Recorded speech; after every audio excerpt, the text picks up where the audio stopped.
Welcome back, everybody, to this episode of the Open Concept Podcast, where we are breaking down those unnecessary walls and barriers that stand in the way of greatness.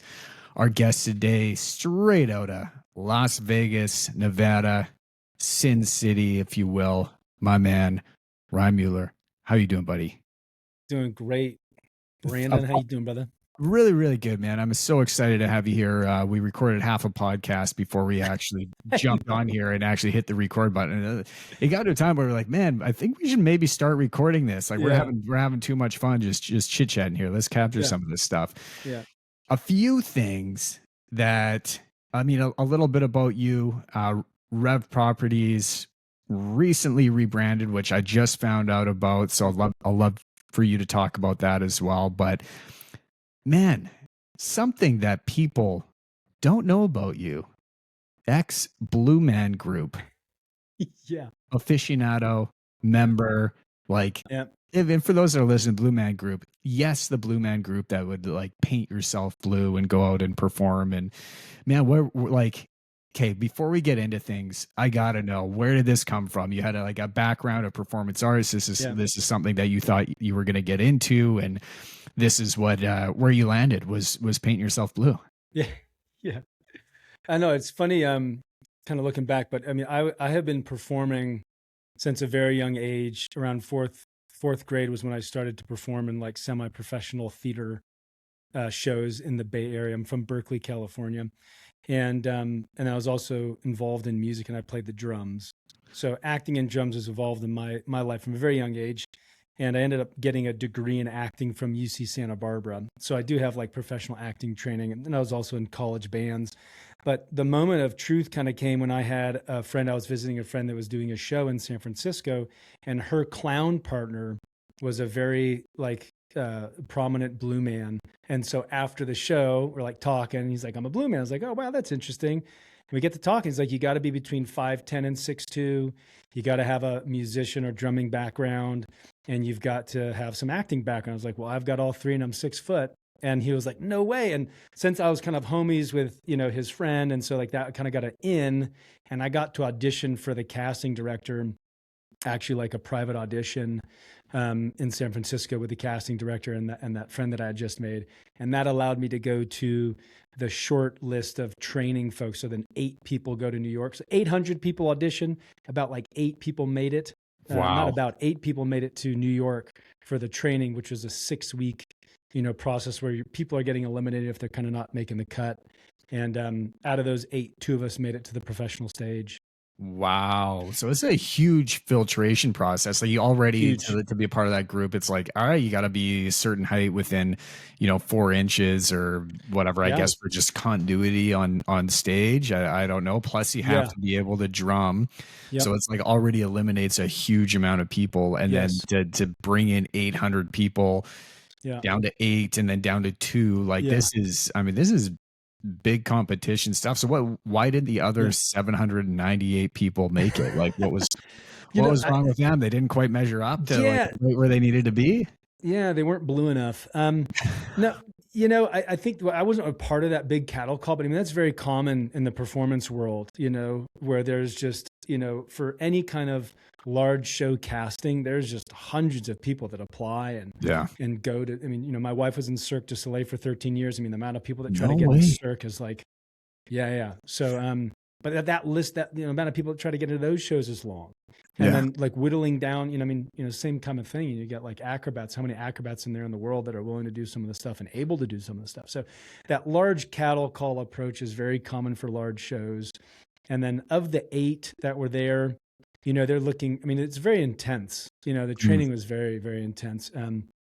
you're working intimately with some of like the founding Blue Member group members. Not the original three, but like some of the very folks that were like right after them. So just the intensity, you know, people just couldn't hang with intensity. I mean, I wasn't the one making the decision, so I don't know exactly why they weren't included, but you know, they're very looking for a very specific thing. So it's funny, like in any industry, right? It's like it's work ethic, competition.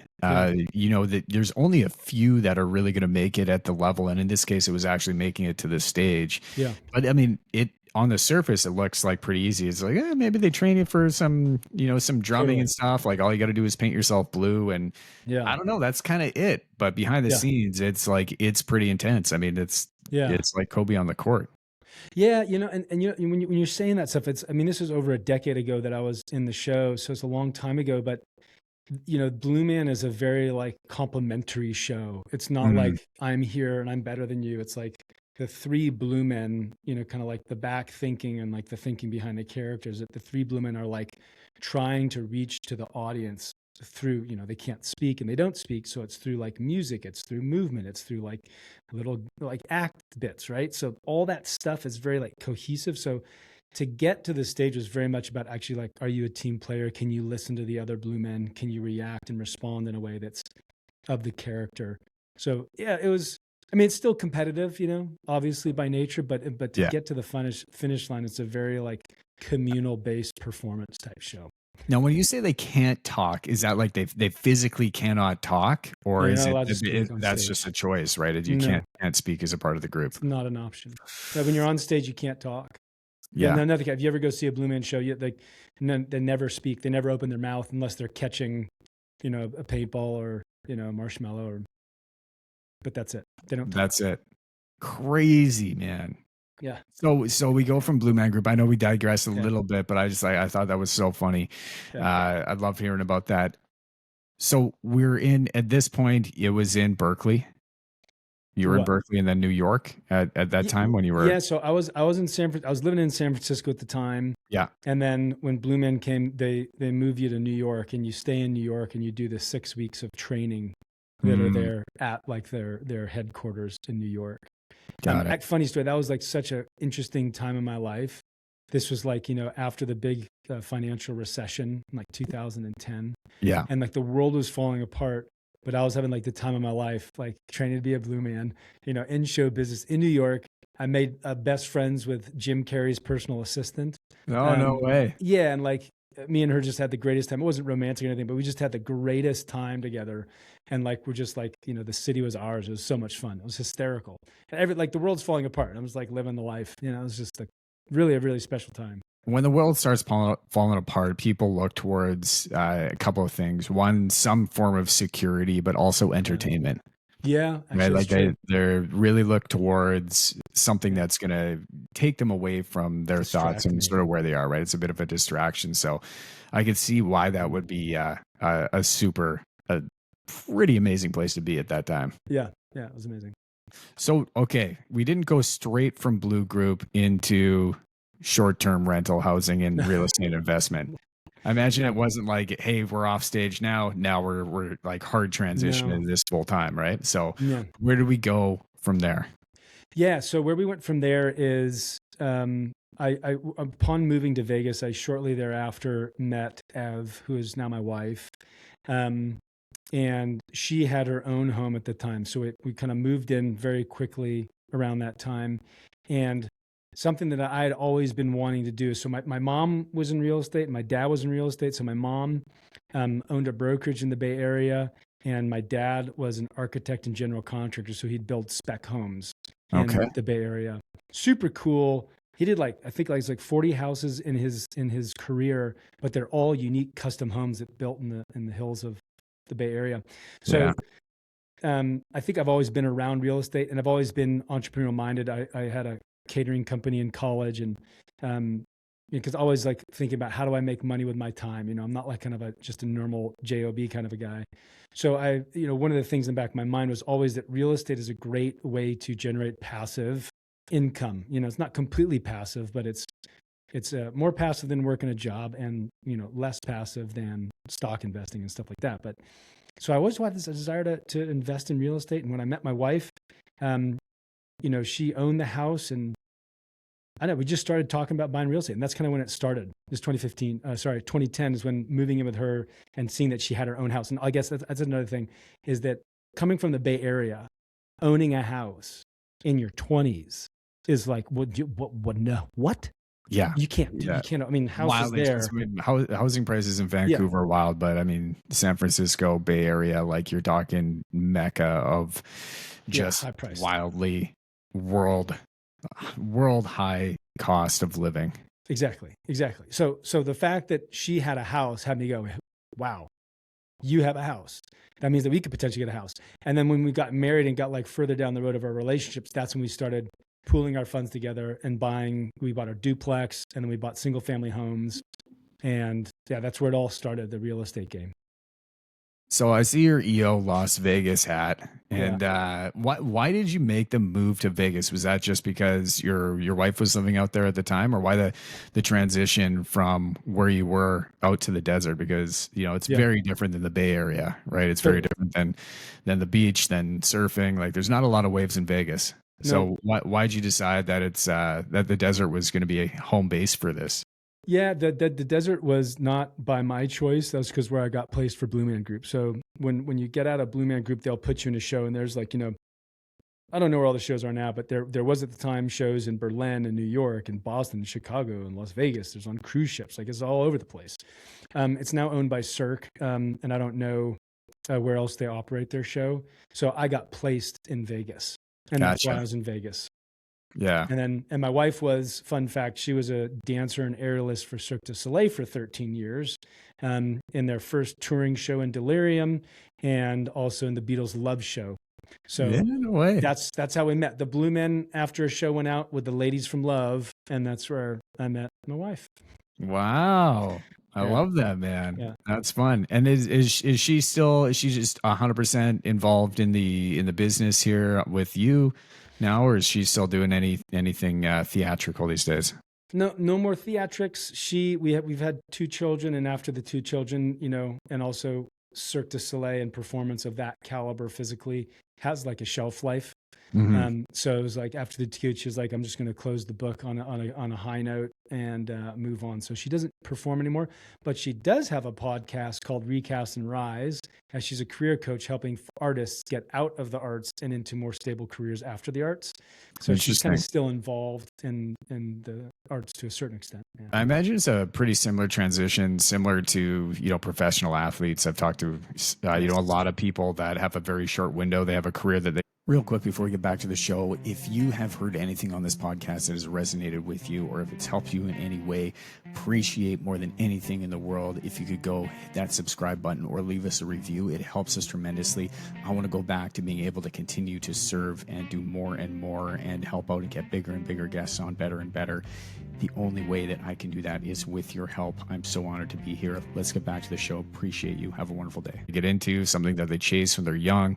They fulfill that dream, that career, but it does have a window. And then you have this whole life after that. Totally. And finding that place of purpose and that place, that sense of belonging and drive, and like getting fired back up and because when you are driven towards a world championship or a gold medal or whatever it is that you're training for, you train for so long, for so hard, and you just like, you get that, you achieve that. And this drive, this hunger that you obviously have, you now need somewhere to refocus that energy. And that can be a little troublesome because you spend so much time just focusing on this one thing. This is it. And then you kind of hit that. And now it's like, it's over. So what do we do now? Yeah, 100%. I mean, I think it is exactly like a sports player, professional sportsman. I mean, you're doing one thing that's not applicable, Yeah. I mean, I can do backflips and I can climb ropes and hang with my hands 50 feet in the air. It's like there's only a few places that can be employed. So redefining, and that's why her whole podcast is Recast and Rise. So it's like you recast yourself and rise to the next occasion. Recast and Rise. We'll put it in the show notes. Everybody go listen to it. Check it out. Yeah. There's some really cool stories. Yeah. So first, you're the real estate investment portfolio, because a lot of people listening to this right now, they are interested in investing in real estate. It's a big topic that we have that comes up on the show a lot. Yeah. In Canada, it's very different than the U.S. Just because the costs associated with it. Also, we don't have, there's a lot of more tax implications here in Canada than down in the U.S. And you see some of the stuff, which is just like, I think it's just sort of a sidebar. It's unreal that you guys are able to purchase property, make some money, sell that, roll it into the next property, and not have to pay income tax on that. We pay income tax on essentially every single transaction except for your one primary residence. It's insane. No, I but know. it's wildly encouraging to have an incentive like that to start you down the path, because it eliminates a huge amount of risk. Not saying that there isn't risk in real estate investing in any part of the world, but certainly down in the U.S., something that I believe strongly in, and I hope that they bring that to Canada at some point. Yeah, I know some folks that had their exit tax experience. There's a couple folks, members in EO, that are from Canada. Yeah. And they've talked about the exit tax nightmare experience. And we were actually going to move to Montreal. And that's one of the reasons why we didn't move to Montreal, because of the exit tax, which is insane. Yeah. Yeah. It's just a giant capital gains tax whenever you decide to kind of cash it in. Government's like, all right. Yeah. Even if you sell or not, that's the trip. The sell or not piece is the messed up part. Like if I sold it, I get it. Cool. That can make some sense. But if I sell or not, that's not cool. So where did you bought your first duplex? You kind of pulled some money together, started out with a duplex. This was first property. Was this in Vegas? Yeah, this was in Vegas. And actually, I think I might mention that, I think for listeners, especially young, like I'm very inspired to support young people develop their financial literacy and develop wealth. Yeah. Because I've been investing and saving money since I had my first job ever. One of the fortunate things my parents taught me, that like, every single paycheck when you're young and you don't have like assets that are rolling cash and all this kind of stuff, you take some of your money always and put it away and don't touch it. Just in the same concept that, if you have a normal W-2 job, the government always takes your money first. You don't even see it, dude. You don't even see it on a W-2. So treat yourself like the same. And so I had been investing since I was 16. Every single job I ever had, I always put some of my money away and save it. And was fortunate enough to be exposed to the idea of like mutual funds, DFA, which is dimensional fund advisors, a specific type of index fund that's like very low risk for loss. And you just kind of slowly feed it. And it's not sexy, but just continues to build. So by the time I got to Vegas, I had developed and saved up enough money between myself and my wife to be able to make those investments. And I wouldn't have been able to make those investments had I not been able to save that way. And also another thing I think is important to share is especially when you're young, I just lived super, super cheaply. I like bought a motorcycle for $4,000. That was my main mode of transportation. The insurance, the gas, all the maintenance on that was super cheap. So like, and anytime I had a job, I wasn't going to a fancy car payment, wasn't going to some other thing. Like, it was just like, and that allowed for a massive free up of capital and stress. And then me and my wife also house hacked for like literally like 10 years of a relationship. Someone was always, because we were from Cirque, someone would live with us. Yeah. And so we'd have like people coming in from Sweden and like in like Germany and like Spain, and all these people would come live with us, and they would pay a rent. And then the rent was like low enough for them that they're stoked. And our mortgage was so low, it'd like pay our rent. So we'd be like basically living for free. And those are the things that allowed for my finances to grow and multiply, for me to be able to make the investments in real estate and crypto and stocks and stuff like that, because I wasn't blowing money and spending more than I had. And I think that's a super important thing. If you're young and you're listening to this, like even if you're like, dude, you could be like 12 and freaking running lemonade stands. Save your money. Save some of it. When you're young like that, you just got to learn how to save it. Don't spend it. You can invest in other things, but like build that nest egg so you can start buying assets that produce cash flow. It's so important to start that when you're younger, because all the things that you're talking about, right? House hacking, having people coming and staying with you. I mean, that type of thing. I did the same thing when I was younger, right? It's roommates, and then you get the couch rented out, and you sort of start to monetize whatever you can to cut down on your whatever's your monthly expenses, and how introduce anything that can start to cut down your cost of living. But certainly as you get older, right? I have 2 young kids at home. Like my wife doesn't really want somebody coming and crashing on the Totally. couch and, No more. for a month or No more. renting out a room in the house to make that happen. It's like yeah, you can do it, but it's not ideal. But starting that at a young age is Yeah. huge. And I went through the same thing. It was how I was able to afford to buy my first place.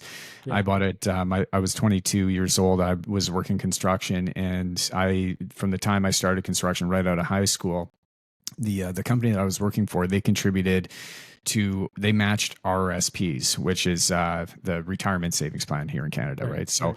they would match a small percentage. I think it was 3.5%, which was still reasonably good. But I was putting away. I'd read Rich Dad Poor Dad, and I was Yeah. putting away 10% of everything, Yeah. my entire Exactly. paycheck automatically. Like this was the system for investing. I didn't know anything else, but I was going to be putting money into RSPs automatically every 2 weeks when my paycheck was coming out. Money was automatically transferred into Yeah. this account, and it would save. And what I was able to do was you take that money because you can use the RSPs for your first time purchase of your primary home, and you have I forget what it is now, but at the time I think it was like you have 15 years to pay that back, but you could take it out tax free and use it towards your first purchase of your home. So that's what I was able to do, but there's no way that I would have been able to do that without this disciplined Totally. sense 100%. of investing. And it was like we're not talking a huge amount, right? But it No. was like No. it was 10%, so it was a percentage. Some weeks, if I was working overtime, then it was 10% of that. If I was Yep. working just a regular 40 hours a Yep. week, it was 10% of that. But it didn't matter Yep. automatically. That went somewhere else, so I couldn't touch it. So you learn Yes. to adjust Exactly. Yeah. how you live based on the money that's in your bank account. Yeah. And the difference between what we were doing previously and now is there is this new expectation of living that I think is Yeah. difficult. Like I look at every kid has a cell phone bill. Like we didn't have Yeah. Netflix, back in the day, but it's like Yeah. you get subscriptions to death Yeah. anywhere you go, right? It's like, okay, you need the cell phone, got it. You need, YouTube Premium, got it. You need Netflix Premium, you got it. You got Yeah. whatever it is that you need. It's like there's these expectations that life has just become more So easy, man. expensive by the market demanding that you live a certain way, and it's tough to get out of that. Like if Yeah. my cell phone bill was very minimal. I'd pay by phone. I'd go to 7-Eleven and get like a little SIM card, and you pay a few Yeah. bucks, and it was like you can make a few calls, but then when that was up, it was like, all right, that was it. And then you physically had to That's go it. and buy more. It wasn't Yeah. just this automatically, hey, do you want more time? Hit a button here and Yeah. we'll just charge your credit card. It Yeah. was no, you had to go and physically make that transaction. So there was friction between you and your ability to spend money on the things Do that you you still wanted have to. to do that now? You have to add more time on your cell phone in Canada? No, Okay. God, no. Okay. This is going back. You're saying theoretically, like, years. yeah, be able to just tap a button and get it. Theoretically, but what I'm saying is like it's just so easy to Yes. subscribe to so many things and then forget about it. Forget Oh, yeah. about the fact that you're paying for things on your credit card, and not, especially if you're not monitoring it, because people, I shouldn't say, certainly not everybody, but a Yeah. lot of people, if you were to ask them how often do you go in and look at your bank account and like analyze your credit card statements, Yeah. chances are people are going to say hardly, never, maybe Every once a month. And that's probably a lie because they don't want to open it up and look at it and face the ugly truth Yeah. Yeah. of like what's really been going on. Yeah. But, to your point, I think any way that you can, especially when you're younger, if you can cut down, it teaches you a lot of skills. It teaches Yeah. you resilience. It teaches you resourcefulness. It teaches you how to bargain, and like how to negotiate with yourself about the things that really mean a lot to you versus the nice to haves. But it is a fine balance because you can go way don't too wanna far be on like a one monk. side and have zero social life and never go anywhere and never go travel and all this sort of stuff. Yeah. So, you got to find what's going to work for you. But 100%, I know that where I am now, I would never have been if I never made that initial investment Exactly. I agree. at 22 years old, and I went through that process, and it opened up a lot of freedom because now that I had this first investment, I felt more confident when I left my job that at least I had this 100%. milestone checked off my list, something that I owned that was mine. But it gave me some more confidence to up and leave and go and start my own thing. Yeah. Um, because I had already had secured that. So I encourage anybody to do exactly what you said there. Yeah. Save what you can, put it away. Well, I think the other thing that's interesting, especially if you get into just index mutual type of funds, with the stock market, where you're not trying to make picks, right? Is that if you just the math just over time will always work. Yeah. On a long enough horizon, if you just put the money away. So it's like, that was one of the things when I was younger, it's like, get you so excited. It's like, cool, I may only put $100 away, but there's some point when I was putting $6,000 away every single month, and that was investing, and that just like grows crazy if you just let it sit there. Just don't even think about it, and it grows. I think one of the best books out there is called The Automatic Millionaire by David Bach, that like takes what we're talking about like on a whole nother level. And if anyone's out there that wants to build that foundation, I mean, I still do it today, man. There's still automatic transfers that I don't even look at. I don't even look at the transfers, but I know that every single month money goes to me and my wife's retirement funds. And then every year we fund all the Roths, and it's just like automatic. It's just, there's no questions. We fund it. And it's just part of the automatic system. Yeah, it's while I listened to Robert Kiyosaki, Rich Dad Poor Dad, who wrote that book, right? Yeah. And I follow him on social media, and one of the things that he's talking about, and we're going a little off tangent here, but one of the things that he talks about is cost of inflation, right, being the silent killer of cash, of your investment. So if you have money sitting in a checking account that's literally doing nothing, cost of living keeps rising. That means that those dollars are devalued. Like you have, call it a 10 grand in a bank account, 50 grand in a bank account is just sitting there. It's not doing anything. It's not going to work for you. Then it is just becoming worth less and less and less and less over time. And, so he's talking about just the idea of cash itself being unstable, and how so many parts of the world are putting so much time and energy into things like Bitcoin or gold and silver and tangible metals, real estate being one, and another big asset class is business, right? Owning a business. Yeah. And that's why so many there's been a huge amount of books written on it, but people that are looking to buy a business, I mean, that's a really different opportunity than starting a business and growing it from nothing. Like but you can do both, right? So you can certainly purchase any business if that is where you decide that you want to invest your money and time and energy into. You can buy a business that cash flows. Right? Yes. It can be simple. Like Cody Sanchez does a great job of talking about it in Main Street Millionaire and her podcast. That's what she's all about. It's like buying these boring businesses that are essentially they're not sexy, right? But they make money, and that's really what and that's what really businesses are driven to do. It's sort of a core. But I think that there's a ton of ways that you can invest money. One of the best pieces of advice that I heard, and it might have been Charlie Munger. I'm going to misquote it, but either way, it was this idea of, because everybody's wondering where they should invest their money. Yeah. Where do you invest in real estate? Do you invest in, S&P 500? Is it, TFSAs, the tax-free savings account here in Canada? Is it the Roth IRAs down there in the States? Crypto? Like, there's so many places that you can invest money. So he said, think of your investment strategy as a pie, and then think about how much of that pie do you actually think about on a regular basis. If most of if 80% of your bandwidth is spent thinking about real estate, housing, like that's where it is, then invest 80% of whatever you have that to invest into real estate. If it's, you're thinking 5% of the time, there are thoughts around crypto or day trading, like spend 5% of your cash that you have able to invest into those areas. If it's business, if you're spending 60% of your time thinking about business and business strategies, how to grow business, then invest 60% of your cash back into your business or into other businesses. And so I thought that was a unique analogy of just how much bandwidth, what's the percentage of bandwidth that you have on a regular basis focused in these areas, and deploy cash to match those specific investment strategies. Yeah. I mean, is that a question for me?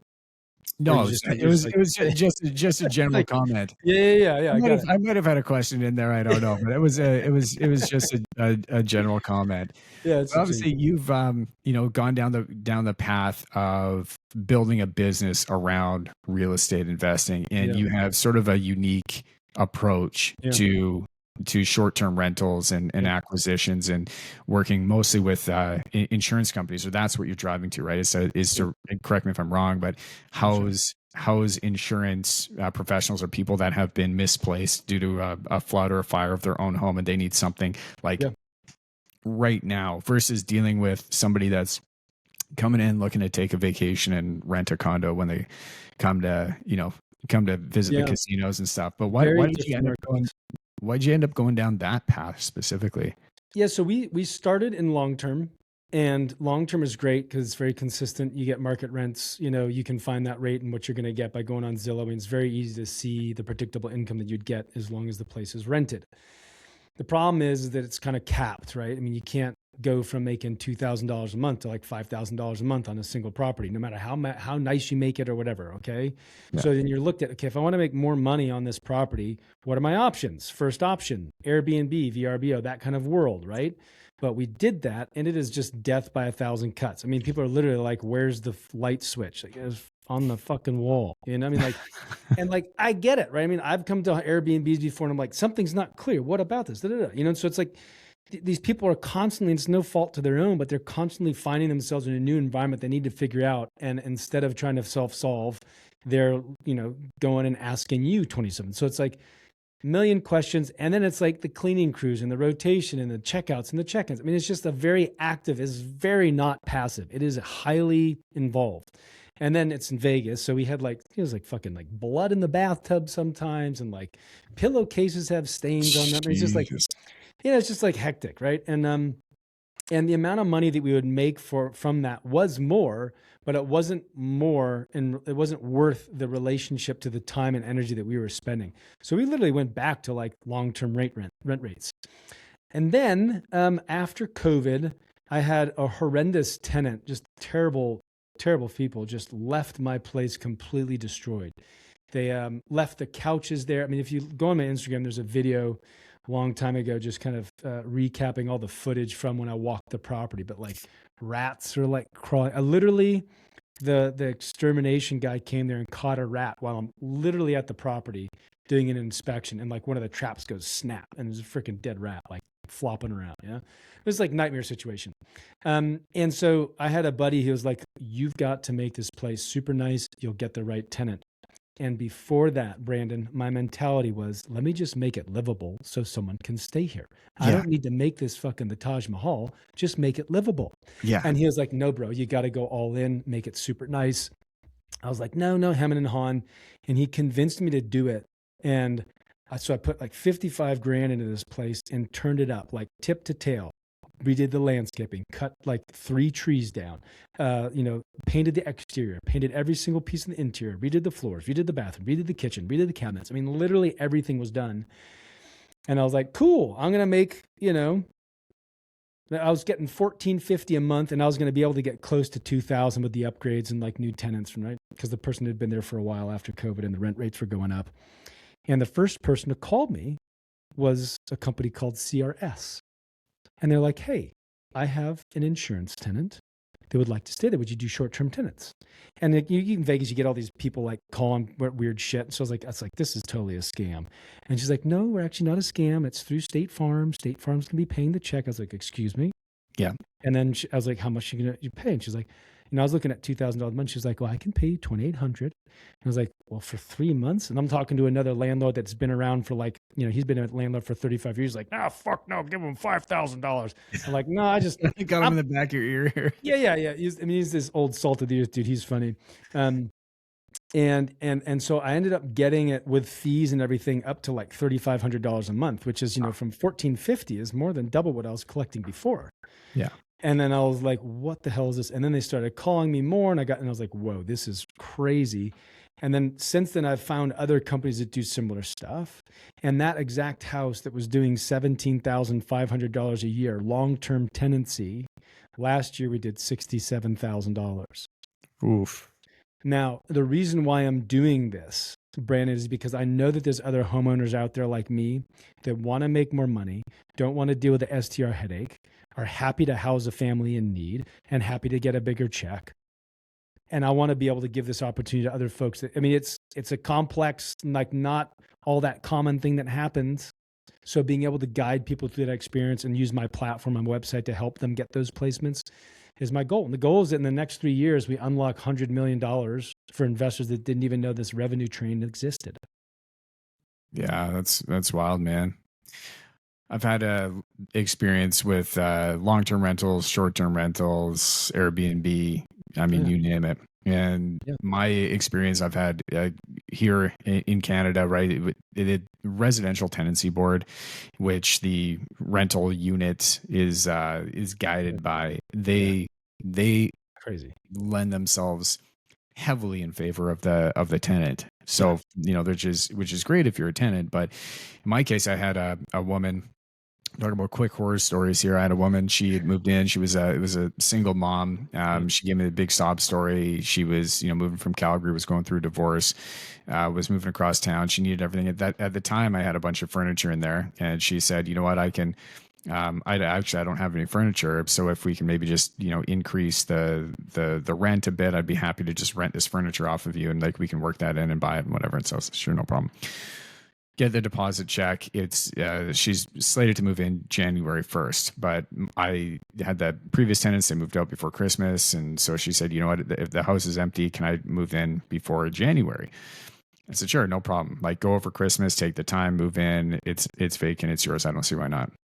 Oops. First check bounces. Go to deposit January 1st. 2 weeks later, I'm still like letting her know the check's bounced, and she's like, "Oh, I don't know. It's something like I changed banks when I got here and whatever, but I'll make sure it's sorted out." 2 weeks goes by. February comes along. Can't get a hold of this woman. She calls me back. It's like the second week of February. So now I've knocked on the door. Nobody's answered. And she said, "Oh, I have I found out I have cancer. And so I've been in for some treatments and this and that." I'm like, "Oh man," like she gave me this big heartfelt story, right? But what's going on in her life, and me being an empathetic person was like, okay, I understand. But I still need to get paid. So let's just like get this next week. I understand. Here you go. Again, another like couple of weeks go by, and you kind of get this story. And anyways, called the tenancy board, try and get her out. They said they can't, like, you have to go through the proper channels. It's probably going to be a few months before this happens. You have to give her a written notice. Then we have to come in, do an inspection. We have to give her a chance to pay, all this sort of stuff. And I said, what if I just go and change the locks? Right? It's my house. Yeah. I own it. What if I just go and change the locks? And they said, well, we will come and then we will change the locks, and we won't actually give you a key. We'll give it to her. I was like, holy shit, this is insane. Yeah. And so some other shady stuff went on, and now I'm calling every hospital around town, like locally in the Vancouver area, every hospital asking for her, because apparently she's in the hospital. Nobody has any track record of her. Anyways, I just totally got scammed and ended up getting a friend of mine and just like going to the house, knocking on the door and be like, "Hey, we're here for the furniture." I just started pulling stuff out, and it was like I just risked it. I just had enough. Like the tenancy board, they did not have my back at all whatsoever. I was just desperate. I was like, I need to get you out of here. This is costing a huge amount of money. I was just in business. Get her out? Ended up getting her out. She ended up moving out. Thank goodness. But anyways, she disappeared. I lost a boatload of money. I lost, I don't know, 4 or 5 months of mortgage payments. Jeez. Never reclaimed that back. Yeah. And then anyways, I have had some great long-term tenants, which have been awesome. So there is an upside to it. And on short-term rentals, we had the cleaners that stuff kept missing. kept going missing, and they kept saying like, "Hey, yeah, like we came in here, but the TV's gone. Like the tenants stole the TV." And it was like writing people, and Jesus, we had a dude. property management company, and they're Oh writing. my They're like, "No, God. we didn't do it," and there was no way to prove it. So we installed a couple of cameras, and it turns out that the cleaning crew that we were hiring was stealing stuff like towels, linens, toilet paper, all sorts of stuff. It was kind of wild. But to my point, what you have developed here, it just seems like a really well monitored, payment is secured. It's high margin. It's like you're dealing with a really great opportunity here, eliminating a lot of these headaches. Assuming there's probably still some headaches, but it's a great model, man. I really like it. Well, there's a couple of value adds that if someone's listening, just to understand about this particular market sector, is that the folks that are staying in a home is a homeowner. They're not like a shifty advantage taking tenant type of person, right? That like wants to like abuse the pleasantries of an entrepreneur. So it's a homeowner, first of all, which has a different mentality. And then the second thing is they're in the middle of an insurance claim. I don't know if you've ever been involved in an insurance claim, but insurance companies are not out there going, no problem. This happened. Here's $1 million. It's like, what happened? When did it happen? How did it happen? We're going to investigate. Once we know, now we're cutting a check. So they're already being scrutinized for whatever's going on in their home. So they're like so not only are they being watched, but they're homeowners, right? So they're like very polite to your place. So between those two things and the fact that the insurance company is paying for their rent, they're also super stoked about that. Like one of my favorite things to say is, hey, by the way, this place is going to be rented, but if you didn't know, you're not paying a single piece of this. It's literally insurance is paying for your rent to make sure you're taken care of. And then also to add another added layer is if you're a homeowner, the other value is that you still get your security deposit. Short-term rentals, you don't get security deposits, but I have a security deposit for when someone says in my house that if something does happen, well, I have the abilities and the means to be able to take care of that. So as an owner and an investor of a property with this type of a rental situation, you have multiple layers of protection and multiple layers of value add. And then they still have to go through the credit process and stuff like that. So if something comes up that's flagged, doesn't work, you don't have to take them. So it's when you started getting into real estate investing, what did you think was going to happen, or what came across your plate that like you just totally threw you off guard that you weren't expecting when you were starting to develop this as a business, not just in buying a first property, but when you decided, hey, we're actually going to make this a real viable business as a business plan and continue to grow that? What were some of the challenges that you guys came across that you just probably didn't even recognize as being challenges because you didn't know as it being a brand new business being built, that you certainly know now or that you would do differently? I think that one of the biggest things was, I've had an exit before and was involved in franchising and have done a bunch of different businesses before this one. And I think the thing that I didn't think about and then kind of came back to once I was moving in this direction was making sure to create the correct IP, so intellectual property protections, and coming up with branding and a naming and a solution that fits with inside of that. Because the goal is that we're going to take this to a $50 million annual revenue enterprise value that provides this opportunity to investors that don't necessarily know how to navigate these waters. And in doing so, it takes a lot more time to figure those pieces out. So that put us back a couple of months in terms of how soon we wanted to launch our platform. That's one of the things, is just making sure if you're really going to take a business to scale, you want to get all that IP stuff done so you don't build a huge company and then have to figure all that IP out stuff once you're already in the market and someone's competing for your name or something like that. So that was something that was a stopper. And then also the technology, to develop the proprietary technology that we have that runs our software on our website to be able to do property matching.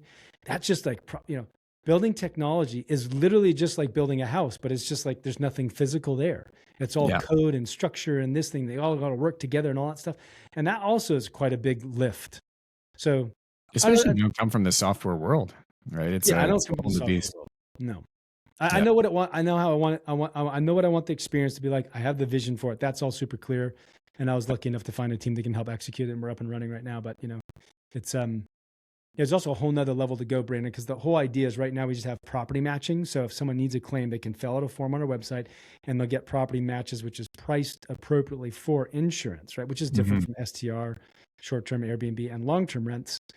But the goal is that the whole system eventually will be a tip to tail. Well, someone can go inside, they can find a property that matches. Once they like it, they click something that says yes, they want to move forward. It drafts a lease, sends it to everyone, and then there's a move-in checklist. But all that stuff is all repeatable actions. Yeah. Like, every time I do a movement, it's the same thing. You show the house. If they so you send submissions. If they like it, it gets approved by adjuster. Then you show the house. If they like it, then you're going to draft the lease. The lease goes to be approved. Once the lease is approved, then it gets signed. Then you help them move in. And then you're checking in on them as it get towards the end of it to see if they want to extend or not. But it's all the same stuff. It's all the same stuff. It's repeatable. It's repeatable. So the whole goal is that this is just the beginning and the front end of a larger system that's going to be built as we continue to get traction. Yeah. I love that, man. You mentioned a couple of exits and a couple of businesses that you were running previously. Tell us a little bit about your experience with your previous businesses. Yeah. So we had, we can go back to when I used to sell burned CDs in high school. I was selling 2001 Chronicle. Yeah, I remember selling burnt CDs. First time I ever saw a CD burner, my friend was ripping them. I was like, what are you doing? Is this legal? And then they got the 2 CD burners and the blank CDs, and we we rip them and sell them for $5 a pop. Like, those were the good days, man. They were the funny days, man. I mean, it's so funny. I mean, if you think about how fast technology moves, I mean, that was like a blip on the screen for a couple of years, and then CDs were just obsolete, right? I remember the Philips CDR. So anyway, so we had that business. The exit was from F45. So F45 is fitness training, functional 45. Yeah, we got F45 here. Yep. I think I probably know the owners. I don't remember their names, but anyway, it was a long time ago that they were operating. I don't know if they still are. But yeah, we were the brand. We helped bring the brand to America in 2015. So we were the first F45 to launch in 2015 in Las Vegas. I was in another show after Blue Man. I was in another show called Raiding the Rock Vault. And one of the girl dancers, she knew a friend that knew the owners of F45 in Australia. So we were able to open one of the first ones in America. And did that for like 8 years. It was great learning lessons, man. It was so interesting going into brick and mortar business is different than real estate business, Yeah. Like every day you got to open the door, you got staff, you got client contact every single day, multiple times a day. It was a great time. We had so much fun. It was a wild experience, and my wife was involved in that too and helped do that. But we had to exit. A couple of years ago we had to exit, and that was and that's why I actually found Dan Martell, because I had time and money on my hands, and I was just getting myself into some trouble. And Dan kind of reawakened the purpose drive within of like what are we doing here? Yeah. You got to find something that really speaks to you. And I think that's honestly one of the most important things about being an entrepreneur is you get to create your life. You get to design it. Back to part of the early conversation that we had, right? There's this lifespan of entertainers and athletes and everything, and you work towards something, and same thing with business owners, right? Like you tie your identity up in a lot of the business that you're tied to, that you're building, like it's your baby. And when you decide to make that decision to sell, or if you decide that you want to do something else, all of a sudden you've created this thing, and you're like, okay, well, what next? Who am I without this business? And then, maybe the business that you've built, it isn't serving you, or your ambitions are outgrowing the business. Whatever it is, you want to go in a change of direction. Yeah. It happens quite a bit, but I know for like a long time, right? This company, the primary operating company, the office that I'm sitting in right now it's a construction company, and for a long time, right, my identity was, here's, I get introduced at a party. Yeah, he's Brandon. He's a contractor. He's a home builder. Yeah. I was like, there's more to me than that. I'm like, I'm more than just a home builder. I happen to have a home building company. That's what I do, but I'm all of these other things. Yeah. But finding that, that drive in that market and that pull, right? I've had to sit down and consider, what I want to sink my teeth into for the next 40 years. And you only get so many big swings, because if you're Yep. going to do anything really well, I mean, I've been running this business now for 16 years, Yeah. and the if you want to do something really well, you Yeah. have to focus on large chunks of time Yes. if you're going to dedicate your time and resources into building something great. Yes. And so, maybe it's 8 years, 10 years, but like you want to commit to something, probably if you're going to go Yeah. all in, Yeah. to Yeah. a decade. Yeah. And I only have so many decades left in me, but Yeah, man. I want something big enough that I know Yeah. that I can work towards something, and Yeah. within that umbrella of what it is, the ultimate mission of what I'm trying to accomplish is going to have enough room in from me to Yeah. continue to grow into the person that I want to grow Yes. into, and the Yeah. person that I want to become. And Exactly. it's a wild journey, but Yeah. to your point, right? It's very different. Brick and mortar, shut that down. Yeah. Congratulations on that. That's Yeah. an awesome exit. And finding that dial of what you can sink your teeth into is Yes. is no doubt a challenge, right? What is this next So year going to look challenging, man. like? Yeah. Like you said, you got some money, playing around with it. Maybe sense of purpose is a little lost.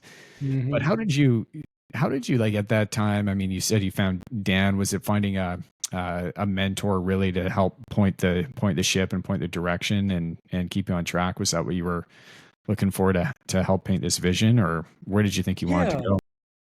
Yeah. I think that, the, like after the exit, the thing that I think I allowed myself, actually, this was the biggest realization, Brandon, which I think is important. And if you're listening to this and you're an entrepreneur, you listen up, is that most of us, from the time we've started working, which I'm assuming is like 16, it's like 15 for me, 15, 16, started working at the local grocery shop in town. But same for you, right? It's like you start working young, Yeah. start making some money. And that work ethic is part of what drives us. And we don't ever stop. Even if you take a vacation, you still have a tether. You still got a tether. There's still a bead, a line. And when I had the exit, there's this, like, you kind of fall off this cliff of like, whoa, the fuck am I doing now?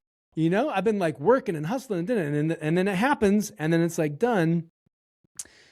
And I almost created a company called the CEO Sabbatical, because no one ever takes time up. Because again, the cliff that I was speaking of is the cliff of responsibility. I fell off. There's no more responsibility. I'm like working, I'm responsible, I'm part of the team. And all of a sudden the exit happens and you're done.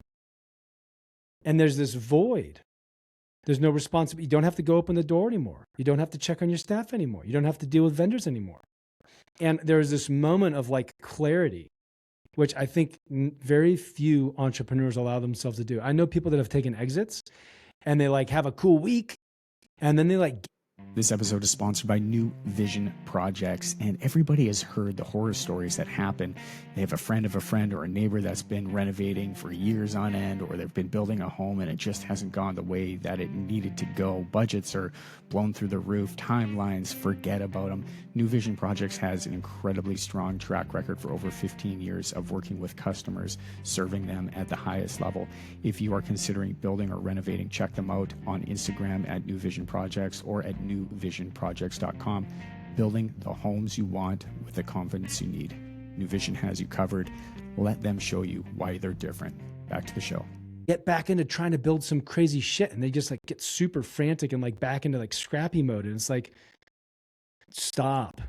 just stop and let chips fall and recalibrate. And I think that's one of the most important things that I did after the exit, was just completely stop everything.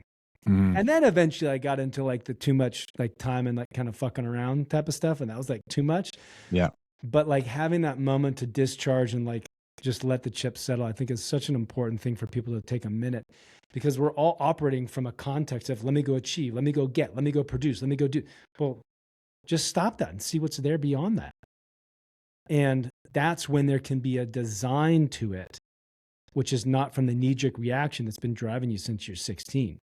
And respectfully, if you're listening to this, most of you listen to this have not done the personal development work to know that we're all just a bunch of adult children.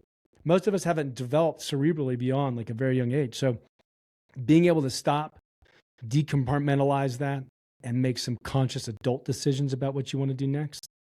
It's muy importante. 100%, man. I couldn't have said it better. It's it's wild, right? You think about these big person decisions, and you think about, all of us were just kids one day. Like, I was filming a video yesterday at the local McDonald's, and it was a McDonald's that I was hired on at the age of 14, and I started at 15 because I couldn't actually start at 14, but they hired me when I was 14. I started just after my 15th birthday by the time I was onboarded, and I was there talking about how I was fired before my 3-month probational period, and kind of reliving this moment of, walking back home, and like, what was I going to tell my mom, and what was I, how was I going to tell her that I was fired from the, the one place that anybody should be able to get a job? You know what I mean? Like, they hired me, from the library, but I didn't make it, right? And and going back and stepping back into that moment and realizing, I'm like, there's still a part of me that recognizes who that person was. Like, when I was telling my story, it was, again, I was like legitimately tearing up a little bit, because that person is still with you, and we are still just these evolving beings. And I look at my dad when I was younger, and I was 8, 9, 10, and I was like, man, this is my dad. He knows everything. He's he knows everything. He's the biggest, strongest person in the world. I want to grow up to be just like him. Yeah. And now that I'm like quite a bit older, and my dad, he's still around, great friends. Love my dad to death. But I look at him too, and we have conversations about investing, we have conversations about business, and I look at him, and I'm like, you are still like just a kid, and you were 10 years younger than I was when I had my first kids, and like, you were just trying to figure stuff out. 100%. Like, we're still very much all just evolving as human beings, and we were all kids at one point, and huge amount of upside, right? When you're 10, 12, you got your whole life ahead of you. But in those moments, like when I was 14, 15, whatever the shit is that you're going through at the time, you think that this is the worst that it's ever going to be. You have no idea how you're going to dig yourself out of this. 100%. And time goes on, and you figure it out, and you evolve, and you survive, and you learn from it. And then, 25 years later, you can go back and tell that story. That's what I think is so beautiful, because when those traumatic things happen when you're young. I was actually saying this on a podcast last week too, is that like, everyone has trauma. Like, I didn't have a bad childhood where there's like drugs, alcohol, physical abuse or something like that. And, God forbid, some people have had that certain things happen, which aren't pleasant, but even I had trauma. We all have trauma. When something in your world shatters from your perspective at whatever age that is, that can be traumatic. It's not to like, baby people or whatever, but like, that trauma can shape behaviors. And if we don't look and discover and review some of those traumatic events, they can run us. So I remember there's a very specific thing when my parents were having issues. And they're still together. They still would live in the same house that I was born in. They're a great role model of being married for, God, I think 50 years or so. Wow. But they're having some marital issues at the time. And I remember my dad was on his knees crying, saying, your mom doesn't love me, because they were having a fight. And my mom was like threatening to leave and all this kind of stuff, right? And in that moment, I was like, if my dad, who is my savior and like, the person who runs the house and all that stuff, if he's not well, the fuck's going to happen to me? And that's where agency developed, where I like try to like help people from like a good concept, to try to help people, but I try to control them, which is not good. And that was the development of agency from a traumatic event, even though it was just like, again, nothing terrible happened, but it was still a defining moment that shaped a lot of my life. So I think being able to understand where those things come from is important for us, especially as entrepreneurs. Like, that emotional shrapnel that gets talked about, if it's not understood, it can get thrown on the team. Going back to my story there, right? When I was younger, I mean, I was not only fired from McDonald's, but it was going through a time where my parents were splitting up, Yeah. and they were, picking houses that my mom moved out. She moved like 4 blocks away. And so it was going back and forth between the houses, who were you going to stay Yeah. here? Some nights I was staying with my mom. Some nights I was staying with my dad. Some nights I'd get up and go to school, but my textbooks would be at the other house. And it was just felt very chaotic. And Yeah. Yeah. was also, early high school, and I was not doing well in high school, falling asleep in class. I was told I have learning disability. They were giving Yeah. me pills. They were giving me extra time. I was, my mom put me into additional learning here. It was called Sylvan Learning.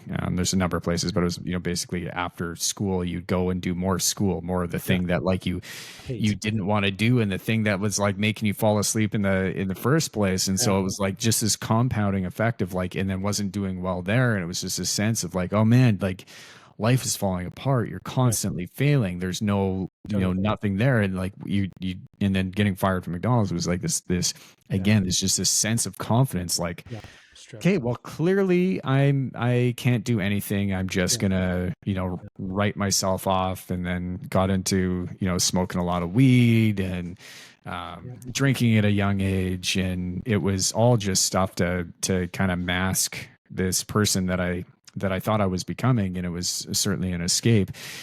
But going back, like when things come up now, if I'm faced with a situation and I have this sense of this lack of confidence or this belief that I have that maybe I don't belong there, I go back and I have to ask myself, is this that same person? Because I know that I'm not that same person anymore. Yeah.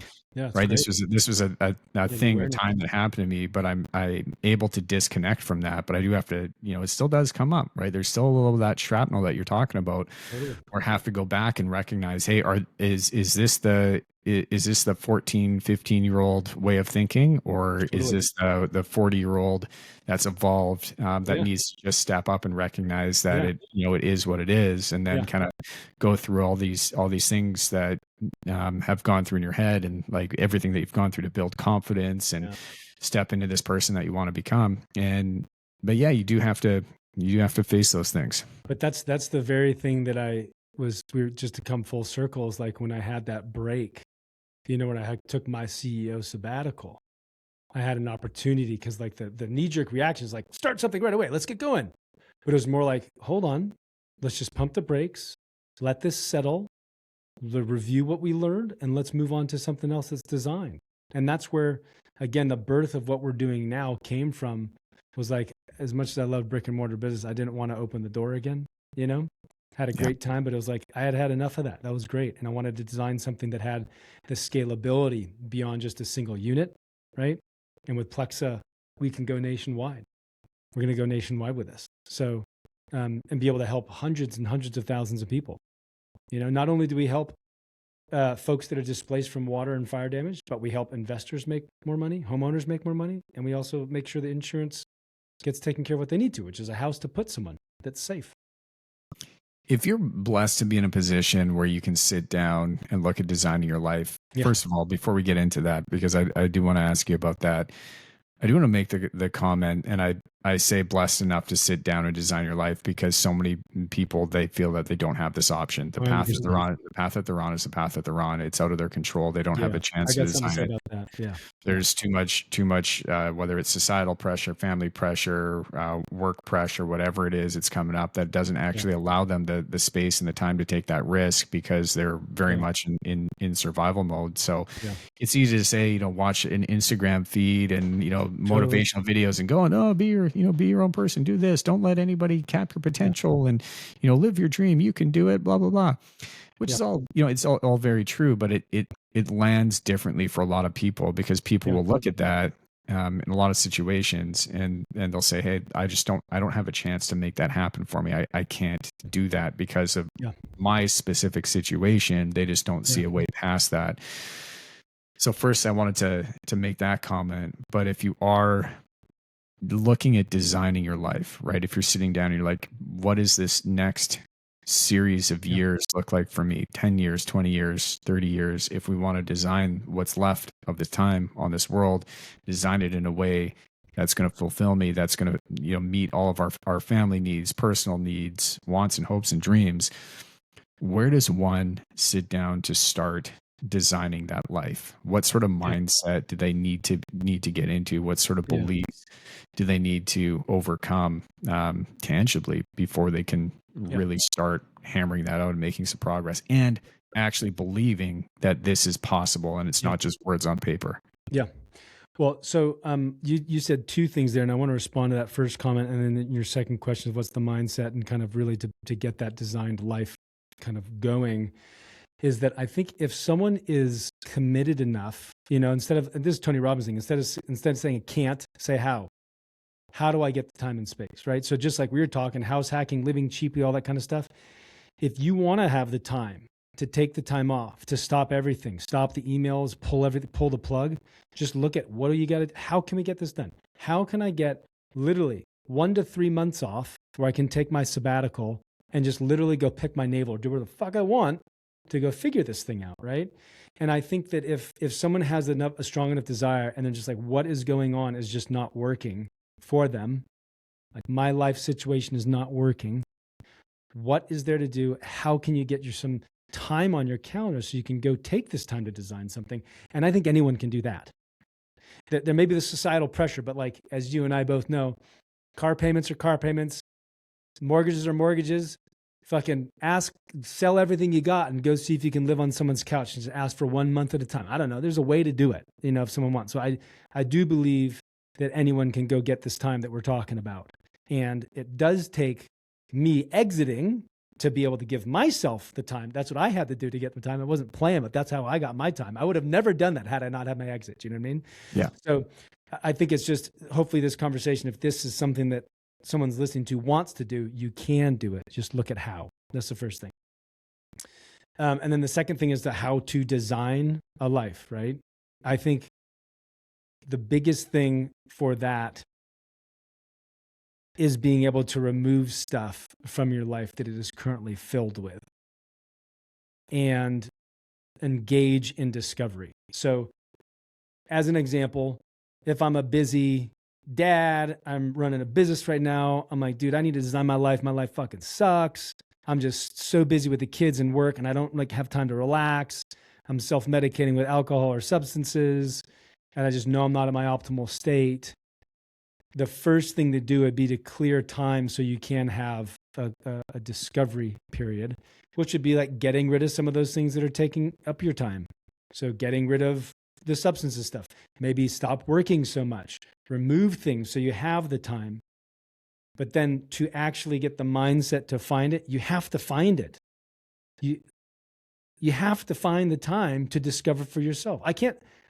Brandon cannot, I cannot, whoever's listening cannot just snap their fingers and be like, oh, I'm going to go do that. I mean, maybe you're that clear, but the first thing would do is clear the slate so you have some space to think. And then it's about discovering and finding it for yourself. That's reading books, going to seminars. And it can just start with what you're excited about. Oh, if you really love baseball and you love watching baseball, clear the space and go watch more baseball games.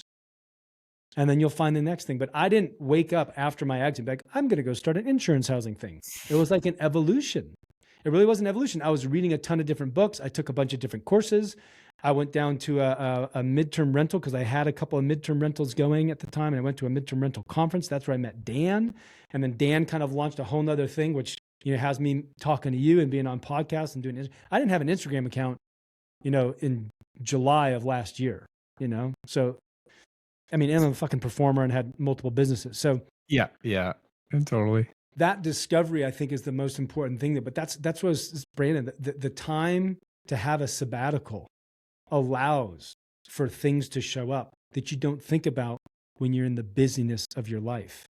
When you're in the busyness of your life, you don't have room, you don't have space to think and to discover what that designed life could be, which is why, again, clearing the space so you can have the time to discover. Because again, most of us are running from automatic stuff from a very young age, and we're just running the play over and over again in our heads. So being able to take the time, clear the space, and discover is how you design a life. And there's a lot of layers to that, but that's the Cliff Notes. That's yeah.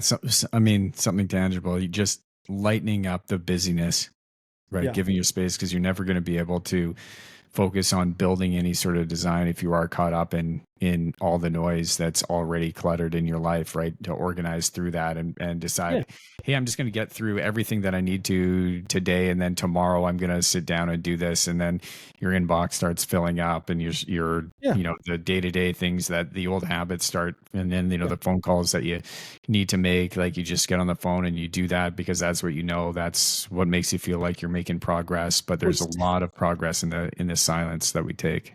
yeah, and it's like if you want to build a mansion, Brandon, in the woods, in the middle of the woods, full forest, what do you have to do before you can build a house?